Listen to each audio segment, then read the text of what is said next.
Well, with the warm weather comes seasonal allergies. Joining us now with some tips to keep in mind is homeopathic doctor Bryce Wylde. Hello.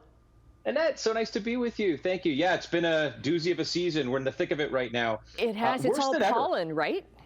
It's all pollens. It's worse than ever for two reasons. First of all, global warming.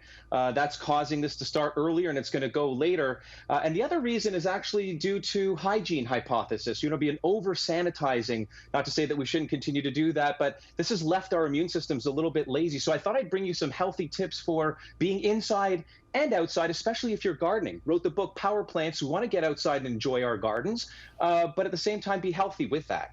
Because sometimes, like I know myself, I'm allergic to birch trees, and it's just now thankfully past that point. We have a lot of birch trees at our place, and it's like, oh, I go outside and I'm just covered with the little yellow dots of pollen, and yeah, for 2 weeks I'm like stuffed up.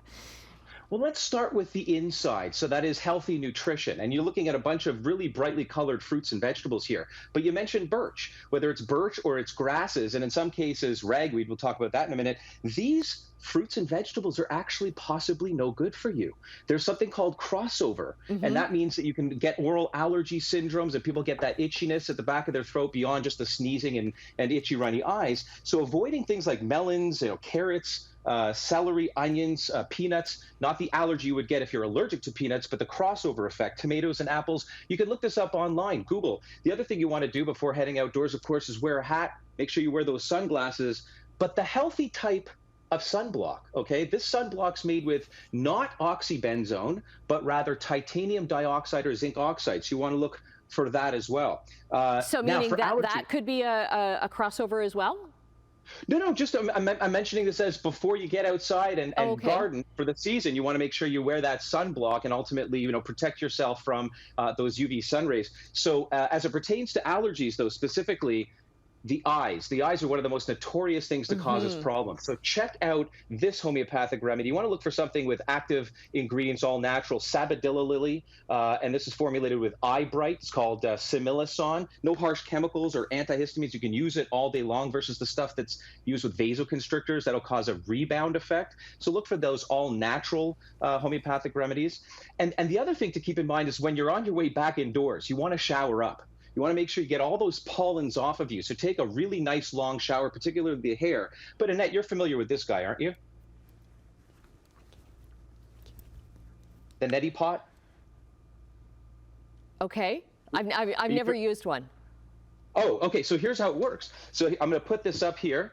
This is called the sinuses, frontal and maxillary sinuses. So with a little bit of water and saline solution, you're going to put that up your nose. And what this does is actually gets rid of all the pollens that you ultimately are inhaling.